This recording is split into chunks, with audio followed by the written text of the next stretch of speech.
मंगलमय मंगल करण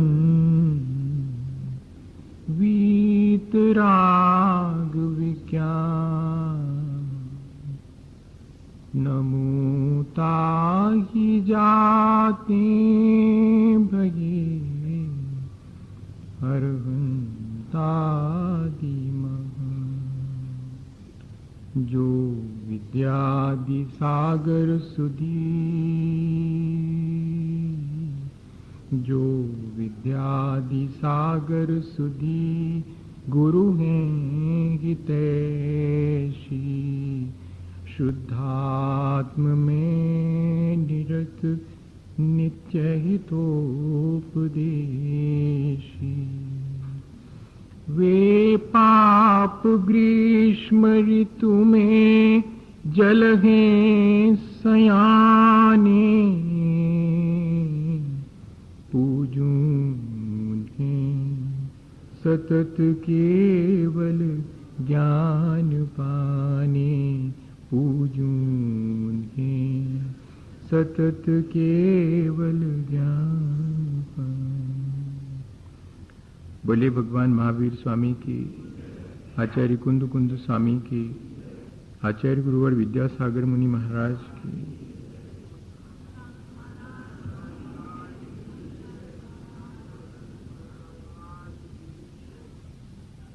हम सभी लोगों ने कल अपने मौजूदा जीवन को जिस तरह हम जी रहे हैं और ये जो संसार दिखाई पड़ रहा है या और भी जो संसार में विविधता दिखाई पड़ रही हैं, उन सब की जिम्मेदारी किसकी है, इस बात पर विचार किया था और अंततः हम इस निर्णय पर पहुंचे थे कि जो जिस तरह जी रहा है उसकी जिम्मेदारी उसकी खुद की है, किसी और की जिम्मेदारी उसमें नहीं है। कर्म प्रधान विश्व करी राखा जो जस करहि सो तस फल चाखा।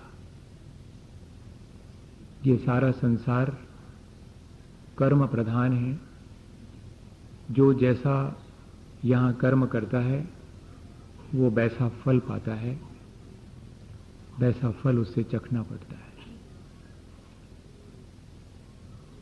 जो हम विचार करते हैं वो हमारा मन का कर्म है, जो हम बोलते हैं वो हमारा वाणी का कर्म है, जो हम क्रिया करते हैं या चेष्टा करते हैं वो हमारे शरीर का कर्म है।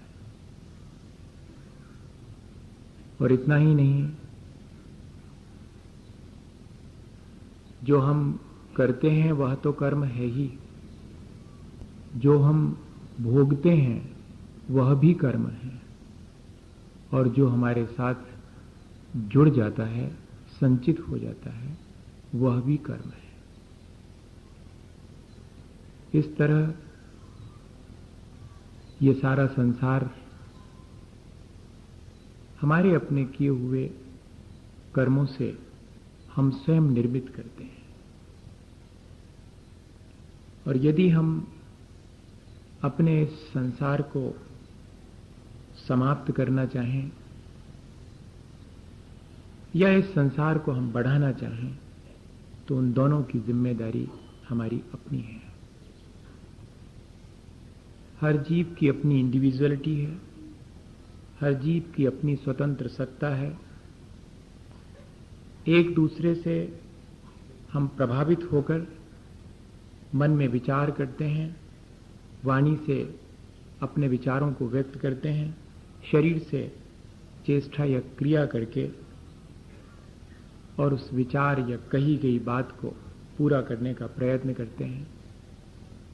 और इस तरह हमारा संसार किन्हीं क्षणों में बढ़ता भी है और किन्हीं क्षणों में हमारा संसार घट भी जाता है। तो इसलिए जो संसार की विविधता है वो मेरी अपनी वाणी मेरे अपने मन और मेरे अपने शरीर से होने वाली क्रियाओं पर निर्धारित है बहुत हद तक। गीता में कर्म के 3 भेद करे गए हैं। जैन दर्शन में भी कर्म के 3 भेद करे गए हैं। हम दोनों को समझें। कुछ क्रियमान कर्म होते हैं जो हम करते हैं और उनका फल हमें तुरंत देखने में आता है। हम सुबह से शाम तक जो भी कर्म करते हैं उन कर्मों का फल भी हमें हमारे सामने ही देखने में मिल जाता है। कोई सुबह से नौकरी पर जाता है और एक दिन में जितना काम करता है शाम को उतने पैसे उतनी तनख्वाह लेकर के लौटता है। हम यहां पर किसी को गाली देते हैं, वो हमें तमाचा मार देता है। हमारा गाली देने का कर्म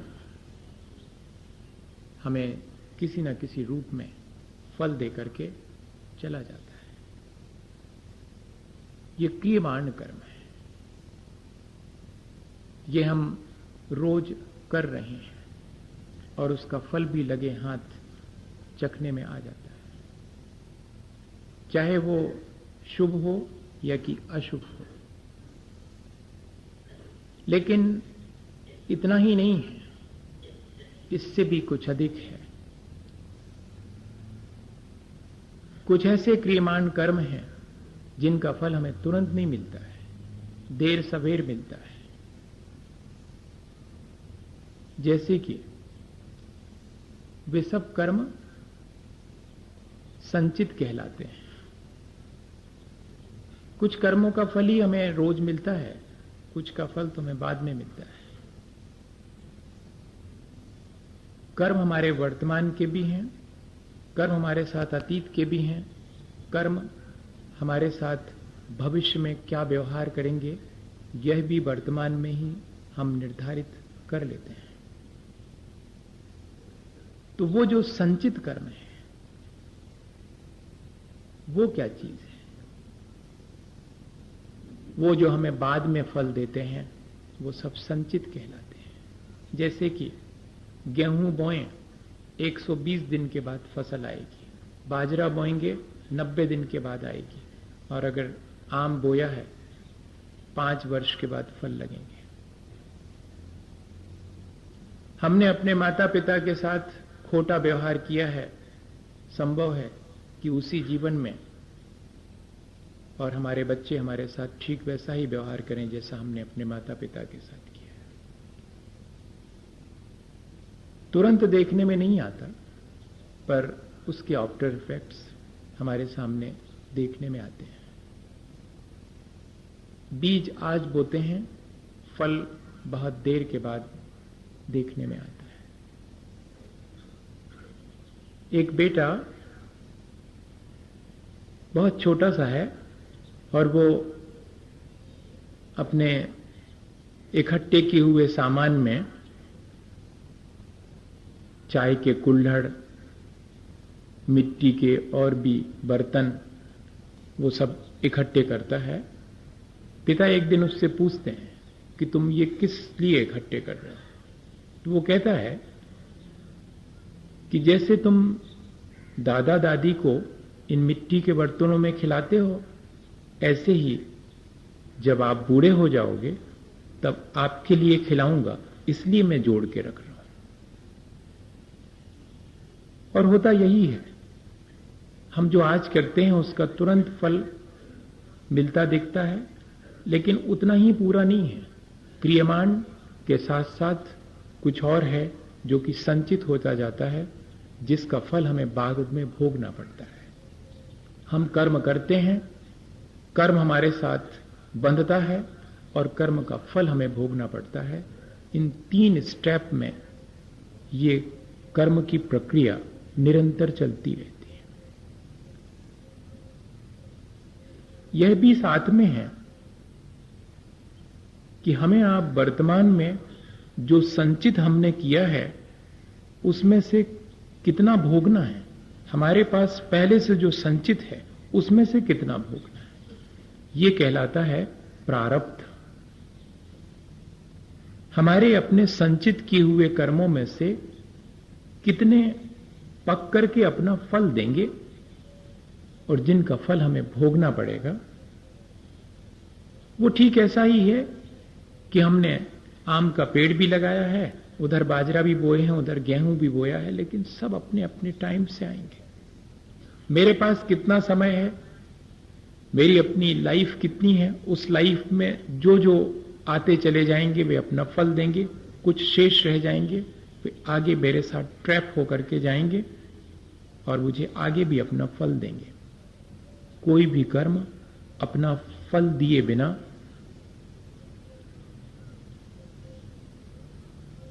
जाता नहीं है, किसी न किसी रूप में देगा पर अपना फल देगा। ये हमारा पुरुषार्थ है जिस पर हम बाद में विचार करेंगे कि हमें उस कर्म के फल के साथ कैसा बिहेवियर करना है। अभी सिर्फ हम ये समझें कि ये कर्म हमारे साथ बंधते कैसे हैं, ये आते कहां से हैं और इनको बुलाता कौन है, और ये हमें फल चखाने की सामर्थ्य कहां से पाते हैं, कौन इनमें हमें फल चखाने की सामर्थ्य डालता है, और ये कितनी देर तक हमारे साथ रहे आते हैं, ये कौन निर्धारित करता है। ये प्रक्रिया हमें थोड़ी सी विचार करने की है। होता इतना ऑटोमेटिकली है कि हम अपनी थोड़ी सी बुद्धि से सबके बारे में सोच नहीं सकते, पर एक प्रक्रिया हमारे सामने अगर रहे कि हां इस तरह होता है, बुलाता कौन है इन कर्मों को, ये आते कहां से हैं, ये कहीं और से नहीं आते, हमारे कर्मों से हम इन्हें बुलाते हैं। हम जो कुछ भी सुबह से शाम तक मन, वाणी और शरीर के द्वारा करते हैं, वो एक तरह का बुलावा है इन कर्मों के लिए, और निरंतर मन, वाणी और शरीर से होने वाले कर्म हमारे साथ संस्कार की तरह जुड़ते चले जाते हैं। फिर उसके बाद हम मजबूर हो जाते हैं। अगर किसी व्यक्ति को गाली दे के बात करने की आदत बन जाए तो फिर वो प्यार से बात नहीं कर पाएगा। वो जब भी बात करेगा एक आध उसके मुंह से गाली स्लिप हो जाएगी कह रहा हूं, क्योंकि उसके भीतर वैसा संस्कार बन गया है। तो इन कर्मों को कोई बुलाता नहीं है, इन कर्मों का संस्कार हमने बहुत बहुत पुराना अपने ऊपर डाल रखा है। कहीं पानी बह जाए और फिर सूख जाए और अगली बार पानी गिरे तो वो जो एक लाइन बनी रहती है वहीं से बहता है वो पानी। ठीक ऐसा ही हमारे साथ है। हम निरंतर अपने मन, वाणी और शरीर से कर्मों को, संस्कारों को आमंत्रण देते हैं, और फिर इतना ही नहीं, हमारे भीतर उठने वाले काम, क्रोध, मान, माया, लोभ, ये जितने भी भाव हैं, चाहे वो शुभ अशुभ हों, चाहे वो तीव्र मंद हों, चाहे वो जानबूझ के किए गए हों या कि अज्ञानता से हो गए हों, किसी भी तरह के भाव किसी माध्यम से हुए हों, लेकिन हमारे भीतर उठने वाले भाव कैसा ये कर्म अपना फल चखाएगा, इस बात को निर्धारित करते हैं। मेरे भीतर का संस्कार मुझे आगे जाकर कैसा फल चखाएगा, कितनी सामर्थ्य का होके आएगा, ये मेरे अपने कर्म करते समय के भाव निर्धारित करते हैं। और इतना ही नहीं, मेरे अपने कर्मों को किस तरह स्वागत करता हूं, इससे ये निर्धारित होता है कि ये कितनी देर तक मेरे साथ रहेंगे। कुछ भावों को हम थोड़ी देर तक करते हैं, कुछ भावों को हम बहुत देर तक करते हैं। इससे ये निर्धारित हो जाता है कि जिन भावों को मैं थोड़ी देर तक करता हूं उनके संस्कार मेरे साथ ज्यादा देर तक नहीं रहेंगे। जिन भावों और जिन परिणामों को, चाहे वो शुभ और अशुभ हो, मैं ज्यादा देर तक अपन कहते हैं ना कि बात बढ़ाओ मत, और हमारी आदत है कि बढ़ाते चले, और वही बात हमारे भीतर संस्कार की तरह ये निर्धारित करती है कि वो कर्म कितनी देर तक रहेगा और कितनी देर तक अपना फल देगा। ये हम ही निर्धारित करते हैं। एक पंडित जी गांव में गए वचन का के लिए, कोई नहीं था। मंदिर में जब पहुंचे, माली जी से कहा कि भाई जाओ तो 2-4 लोगों को बुला लाओ। कहना पंडित जी आ गए। अब माली जी क्या समझे, माली जी गए और 4-5 लोगों को बुला के ले आए। वो 4-5 लोग जैसे आई तो पहले वाले से पूछा पंडित जी ने कि आप कैसे? तो उसने कहा कि ये बुला लाए माली जी हमको, हम तो रिक्शा चलाते हैं। अरे नहीं, तो आपको नहीं बुलाया, आप तो जाइए। दूसरे वाले व्यक्ति को देखा तो वो जरा युवा था। पंडित जी को ध्यान आ गया कि भाई शाम को रिजर्वेशन करवा लें, जाना है गाड़ी से, और ये युवा ठीक है। उससे कहा कि सुनो, ये मेरी टिकट बनवा लो। उसको पैसे दिए। पहले वाले को तुमसे मेरा कोई संबंध नहीं है, तुरंत वापस लौटा दिया। बुला तो लिया था सबको, 5-7 लोगों को, लेकिन उसमें से किसको कितनी देर रखना है ये कौन निर्धारित करता है? मेरे अपने परिणाम। उससे मेरा कोई ज्यादा सरोकार नहीं है। रिक्शे वाले से जाओ भैया, इनसे थोड़ा सरोकार है, टिकट लेने भेज दिया है। बाकी जो 3-4 बचे उनसे कहा कि सुनो, चलो थोड़ी अपन बैठ के धर्म चर्चा कर लेते हैं, अब हम आए हैं तो। सो घंटे भर उनसे धर्म चर्चा करी। उतनी देर उन 4-5 को रोका, घंटे भर। और उसमें से जब विदा लेने लगे तो एक ने कहा कि पंडित जी आपकी आवाज से तो लग रहा है कि फलानी जगह से आए आप। हाँ भैया, तो हमारी भी तो रिश्तेदारी है। अरे तो बहुत अच्छा है, बैठो, आओ अपन बात करें। वो जो वचन का सुनने वाले थे वो वचन का सुन के चले गए। उसमें से एक परिचित निकल आए, सो उनके साथ और घंटे भर हो गया। और फिर बाद में परिचय इतना गहरा निकला कि पंडित जी अब आपको शाम के भोजनों के बिना नहीं जाने, हमारे यहां चलो आप। सो उनको अपने घर ले गए। बताइएगा किसने निर्धारित किया ये कि कौन कितनी देर साथ रहेगा और कौन कौन आएगा? हमने ही बुलाया है, और हम ही जितनी देर रखना चाहें रख सकते हैं। ये हमारे ऊपर निर्भर है। कर्म भी ऐसे ही हैं।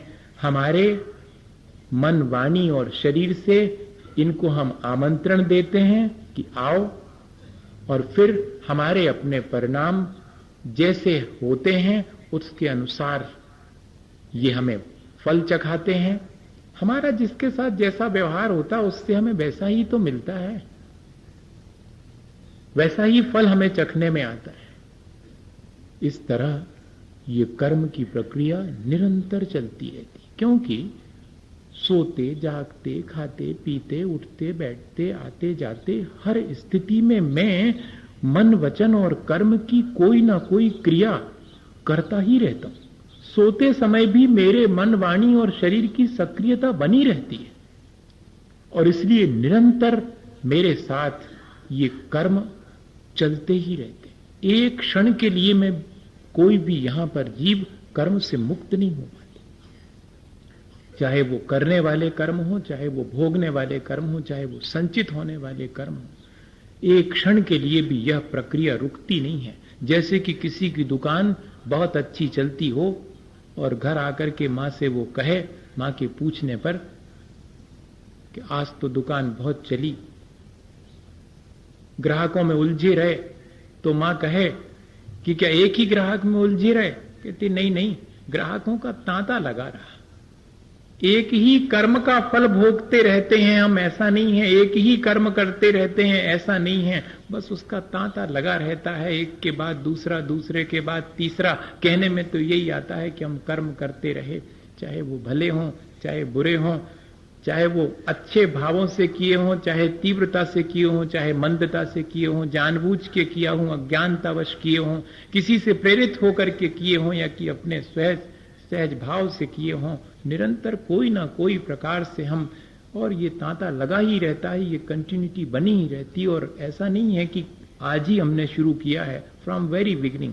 हमें याद भी नहीं है, जब से हमारा जीवन है तब से ये मन, वाणी और शरीर तीनों की सक्रियता बनी हुई है। जब तक ये मन, वाणी और शरीर की सक्रियता है तब तक मेरे कर्म आते रहेंगे, और जब तक मैं कोई ना कोई शुभ अशुभ भाव करता रहूंगा, काम, क्रोध, मान, माया, लोभ के परिणाम जो विकारी मेरे भीतर उठते हैं वे जब तक चलते रहेंगे तब तक ये कर्म की प्रक्रिया निरंतर चलती रहेगी। कर्म की प्रक्रिया इस तरह की है।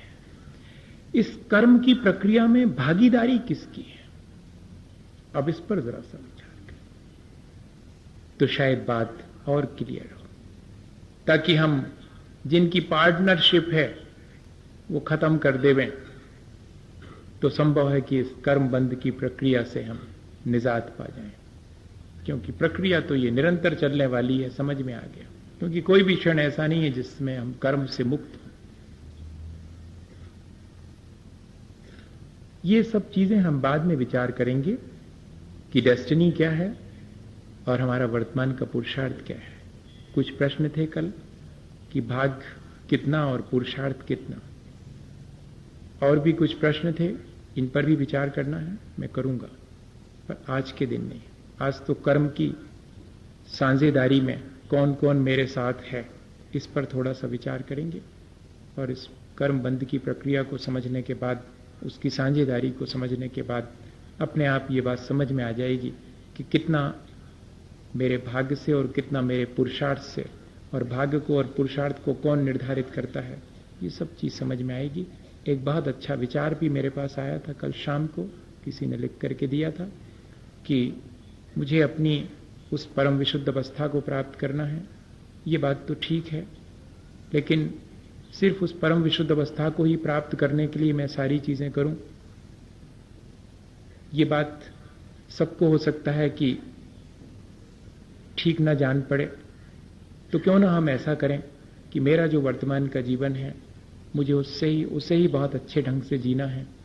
अगर इतना भी कर लें तो बाकी जो बहुत कठिन से विचार हैं कि ईश्वर क्या है और ईश्वर कहाँ रहता है और ईश्वर को बनाया किसने है, या कि ईश्वर ने सृष्टि को बनाया है, इन सारी बातों को यदि हम सिर्फ विचार तक सीमित रखें, और करने के लिए तो सिर्फ इतना ही है कि हम अपने लक्ष्य को ध्यान में रख करके अपने वर्तमान को अगर सुधारें, तो क्या एक विचार नहीं हो सकता? मैं इस विचार से सहमत हूं, यह भी एक विचार है।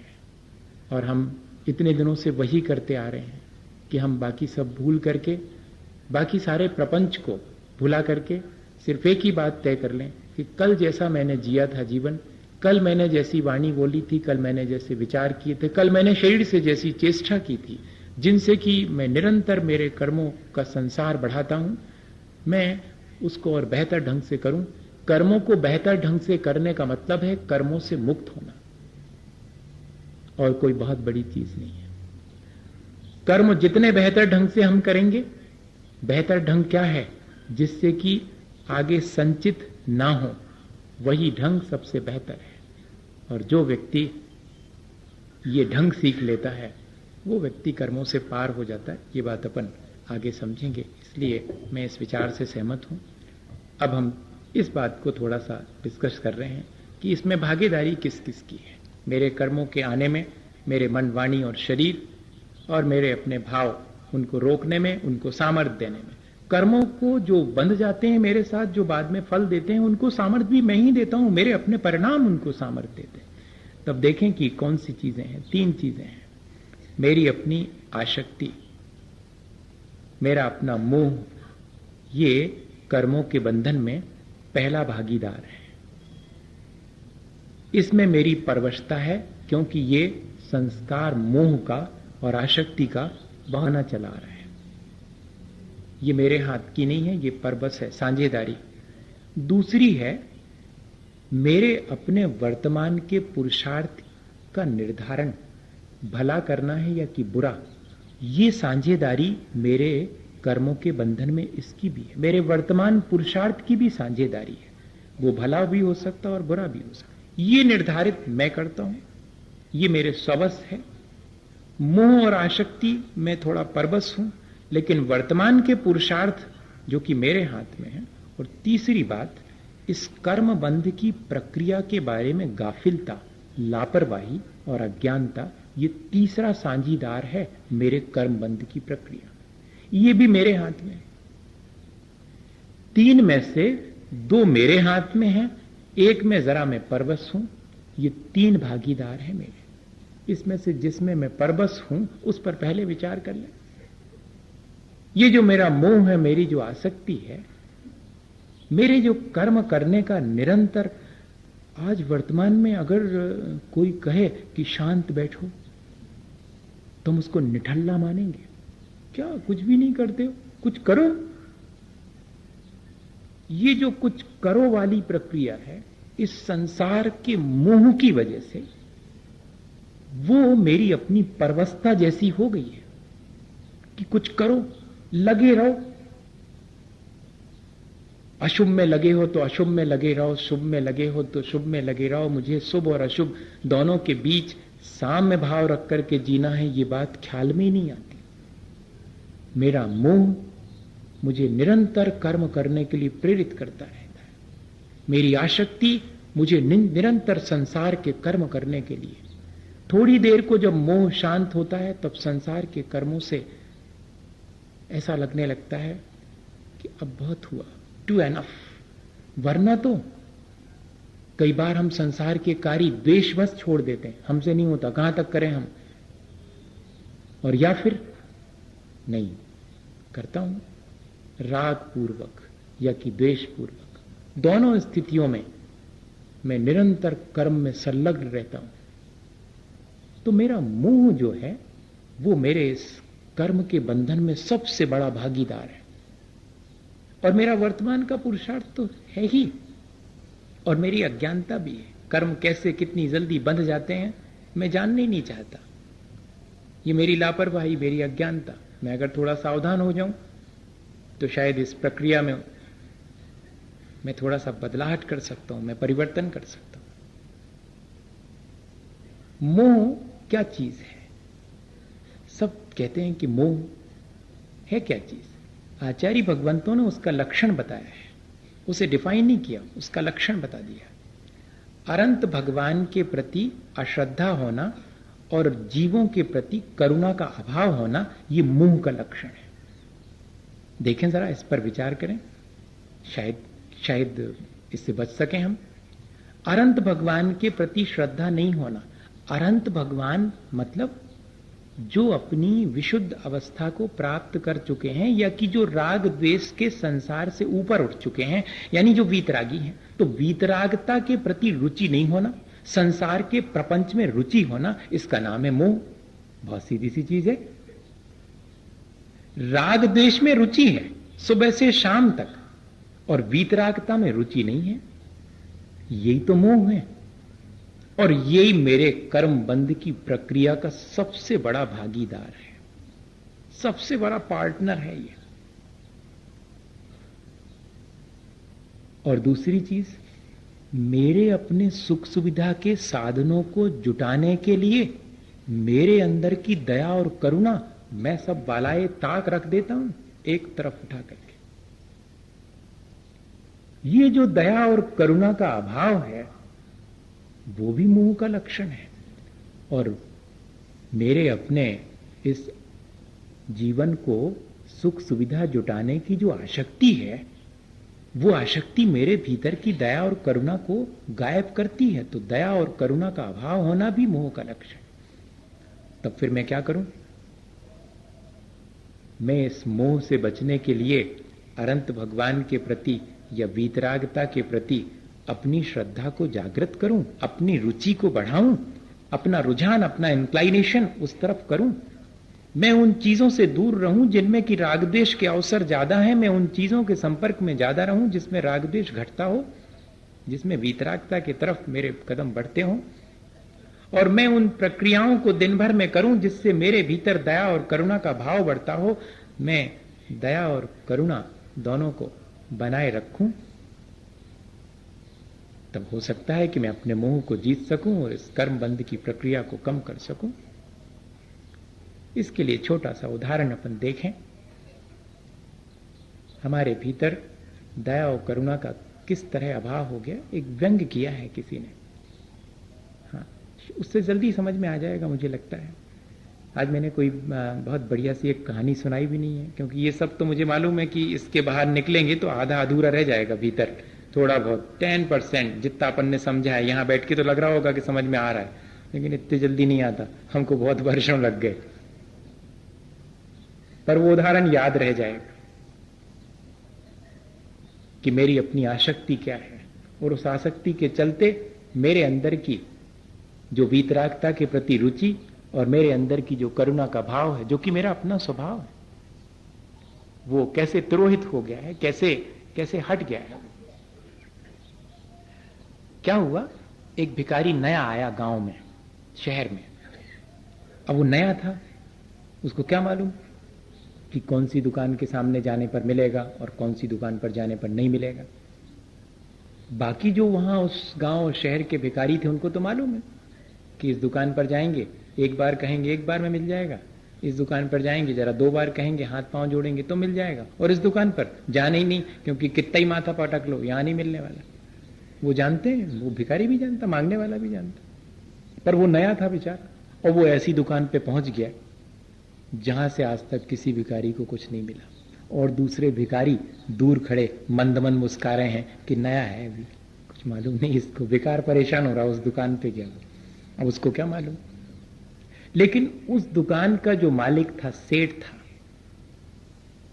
सबको मालूम है कि वो अत्यंत आसक्त है अपनी धन संपदा में, खुद भी ठीक से नहीं खाता, दूसरे को देने का तो सवाल ही नहीं। अब ऐसे व्यक्ति के बारे में इंटरेस्ट बहुत था लोगों का, क्यूरियोसिटी थी कि देखें इस भिखारी गया है बहुत दिन के बाद, डांट डपटेगा वो तो। लेकिन उस दिन उसको डांटा नहीं भिखारी को। क्यों, क्या चाहिए, कुछ मिल जाए मालिक, लगता है नए आए हो। आज ही आया हूं भगवान, आज ही इस शहर में नया आया हूं। अच्छा, अब सेठ जी को भी जरा मजा, पता नहीं कौन से मूड में थे, तो जरा मजा लेने का हुआ। बोले सुनो, मेरी दोनों आंखें देख रहे हो, मैंने इसमें से कौन सी नकली लगवाई और कौन सी असली है। जरा असमंजस में पड़ गया वो, लेकिन भिखारी तो भिखारी था, उसने दुनिया देखी है, लोगों की आंखें देखकर जानता है वो, भले ही नया हो। और मुश्किल से 30 सेकंड लगे होंगे, और कहा कि सेठ जी, दाई वाली ओरिजिनल है, बाई डुप्लीकेट है। सेठ जी दंग रह गए। सेठ जी ने तो ये सोचा था कि ये बता पाएगा नहीं, इसलिए मैं कुछ दूंगा नहीं, देना नहीं पड़ेगा, लेकिन कमिट कर चुके थे कि अगर तू सही बता देगा तो कुछ दे दूंगा भिक्षा में। तो बड़े जोर से हंस के कहा कि तू आज जीत गया, और आज मेरा मन हो रहा है कि तेरे को कुछ दे दूं।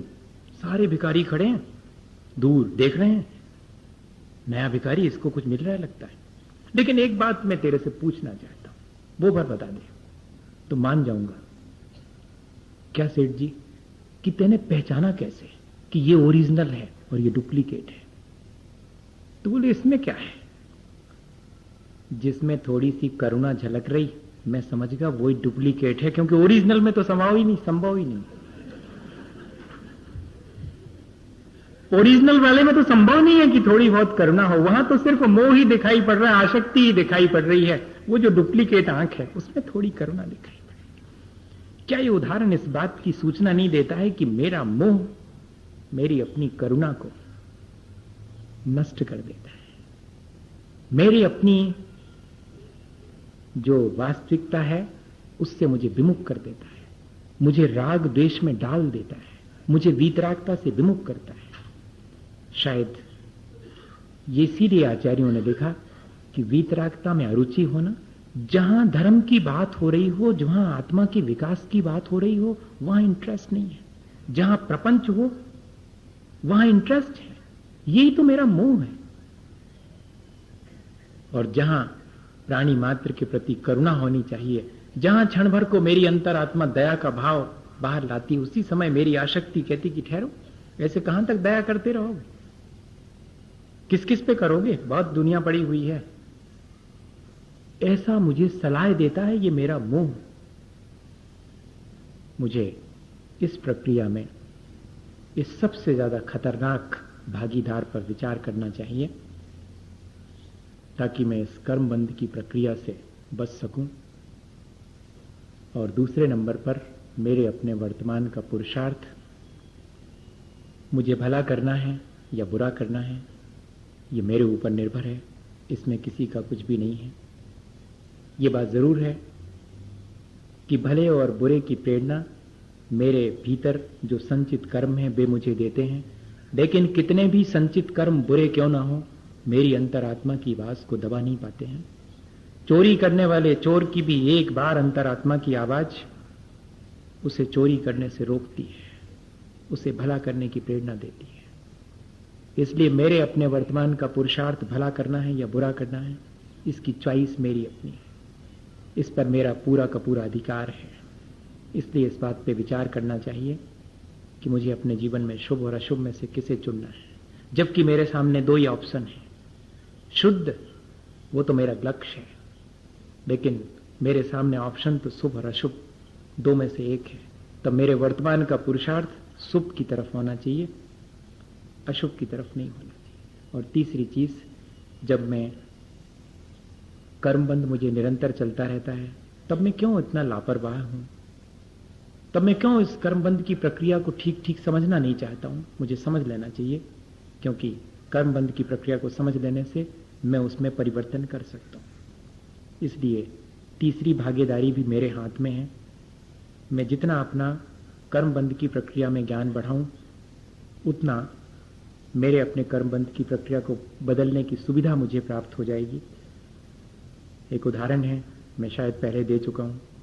मैं जौहरी बाजार में था, पर आज और भी लोग हैं और हमको रिवाइज कर लेना चाहिए उसको। मुझे आचार्य महाराज ने सुनाया था, साड़ूमल में एक पंडित जी थे, पंडित हीरालाल जी, सिद्धांत शास्त्री। सिद्धांत का बड़ा ज्ञान था, करणानी योग का बड़ा ज्ञान था उनको, कर्म फिलॉसफी बहुत अच्छी जानते थे। और वो रोज वचन का करते थे और समझाते थे कि देखो भैया, कर्म कैसे बंधते हैं, जैसे अपने परिणाम हो, तीव्र हो, मंद हो, जानबूझ के अपन करेंगे, और कोई चीजें ऐसी हैं जो अनजाने में हो जाती हैं अपन से, देखो इन सब में अलग अलग कर्म बंधते हैं, ऐसा समझाते थे वो हमेशा। उसमें एक व्यक्ति गरीब भी बैठता था रोज, वो भी समझता था। एक दिन वो पकड़ा गया, चोरी करते पकड़ा गया। पंचायत बैठी कि भैया तुमने चोरी क्यों की? वो चोरी भी ऐसी करी गैर बुद्धिमानी की कि अपने ही 5-7 घर दूर, जहां वो रहता था वहां से 5-7 घर दूर किसी व्यक्ति का मकान था, उनके यहाँ गायें बंधी थी, सो उनको डालने का भूसा रखा था, भूसे का बोरा, सो वो उठा करके ले गया। और ऐसा बुद्धू कि वो उसमें छेद था, सो वो भूसा जो है लाइन बनती गई अपने घर तक, वो घरे टिका लो भैया ने। चोरी भी करी तो ऐसी गैर बुद्धिमानी से करी। वो पकड़ में भी आ गया, वो पकड़ में आया सो कह भी दिया कि हो जो चुराओ तो हम ही ले आए थे, सारी बात स्वीकार कर ली। लोग जानते हैं कि रोज वचन कहां बैठता है पंडित जी की, बात कुछ और है। आदमी चोर नहीं मालूम पड़ता, कोई और बात है। क्या बात थी भैया? कहते 3 दिन हो गए ने हमारे घर से ने हमारे पेट में भोजन नहीं गया, सो हमने सहन कर लिया पानी पी के, लेकिन कल हमसे देखा नहीं गया। हमारा छोटा सा बेटा दूध के लिए जिद कर रहा, हमारे पास रोटी का टुकड़ा भी नहीं है, पानी कब तक पिलाएं उसको, उसके लिए दूध चाहिए था। सो ये 1.25 रुपया का बिकेगा और उतने में मुझे 2-3 दिन के लिए इसके लायक दूध आ जाएगा, तब तक कोई और काम देख लूंगा। तो मैंने सोचा कि और ज्यादा क्यों करना, पंडित जी हमेशा बताते हैं कि अपन को ज्यादा तीव्र परिणामों से कर्म नहीं करना, मंदता रखना। कषायें जितनी ज्यादा प्रबल होंगी उतना तीव्र कर्म बंधेगा। मेरी इतनी ज्यादा लोलुपता नहीं थी, मेरी इतनी ज्यादा कषाय नहीं थी। मुझे तो 1.25 रुपये चाहिए था, और 1.25 रुपये की और भी सामान रखी, उनकी घड़ी उतार ले आते तो वह ज्यादा की बिकती, और उतनी सोने की अंगूठी रखी थी अरिया में उनके थे, हम बा उठा सकते। सोचा कि कौन को ज्यादा जोड़ के रखना है, 1.25 रुपया का ये ले चलो, इससे काम चल जाएगा। भैया मैंने आपको उदाहरण सुनाया, किस बात की सूचना दे रहा है? सूचना सिर्फ इस बात की है कि मेरे अपने कर्म बंध की अज्ञानता मेरे कर्म बंध को ज्यादा बढ़ा देती है। अगर मैं कर्म बंध में सावधानी रखूं, मैं उसका ज्ञान रखूं, तो शायद मैं अपने इस कर्म बंधन की प्रक्रिया में अपने मन मुताबिक परिवर्तन कर सकता हूं। मैं इतना मजबूर नहीं, मैं सिर्फ अपनी आसक्ति और मोह की वजह से थोड़ा मजबूर हूं, क्योंकि एक पार्टनर ऐसा है, लेकिन दो ऐसे हैं जिनमें कि मेरा वर्तमान का पुरुषार्थ और मेरा ज्ञान दोनों मिल करके इस प्रक्रिया को परिवर्तित कर सकते हैं। इस तरह हमने आज थोड़ी सी चर्चा अपने इस कर्म बंध की प्रक्रिया पर करी और हमने समझा कि कैसे ये कर्म जो हम करते हैं हमारे साथ बनते चले जाते हैं, हमें कैसे ये अपना फल देते हैं और ये प्रक्रिया कैसे निरंतर चलती रहती है। मेरा मोह, मेरे वर्तमान का पुरुषार्थ और मेरी अपनी अज्ञानता कर्मबंध के प्रति इसको बढ़ाती चली जाती है। मैं अगर अपने पुरुषार्थ को संभाल लूं, मैं अपने ज्ञान को बढ़ा लूं और मैं अपने मोह को घटाता चलूं, वीतरागता के प्रति मेरा रुझान बढ़ता जाए, तो शायद इस कर्म बंध की प्रक्रिया में कुछ परिवर्तन मैं कर सकता हूं। इसी भावना के साथ कि हम इस कर्म बंध की प्रक्रिया को समझकर इस कर्म से मुक्त हो सकें, बोले आचार्य गुरुवर विद्यासागर मुनि महाराज। ये गुरुवर शाश्वत सुख दर्शक यह नग्न स्वरूप तुम्हारा है, जग की नश्वरता का सच्चा दिग दर्शन करने वाला है।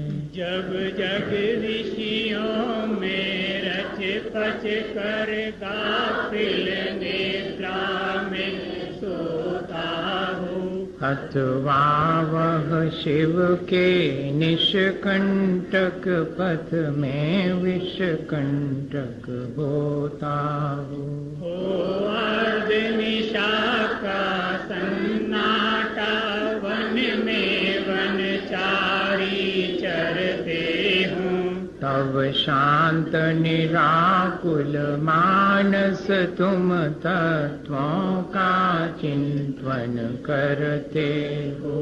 करते तप शैल नदी तट पर तरुतल वर्षा की झड़ियों में, समतारस पान किया करते सुख दुख दोनों की घड़ियों में। अंतर ज्वाला हरती वाणी मानो जड़ती हो फूल झड़ियाँ, भवबंधन तड़ तड़ टूट पड़े खिल जावे अंतर की कलियाँ। तुम सावधानी क्या कोई हो जग को दे दी जग की निधियाँ, दिन रात लुटाया करते हो शम शम की अविनश्वर मणियाँ। हे निर्मल देव तुम्हें प्रणाम, हे ज्ञान दीप आगम प्रणाम, हे शांति त्याग के मूर्तिमान शिव पथ पंथी गुरुवर प्रणाम। मिथ्यात्म नाश वेको ज्ञान के प्रकाश वेको आपा पर भास वेको भानु से बखानी है। सहो द्रव्य जान वेको बंद विद भान वेको सफर पिचान वेको परम प्रमाणी है। अनुभव बताए वेको जीव के जताए वेको काहू न सताए वेको भव्य हो रे आमी है।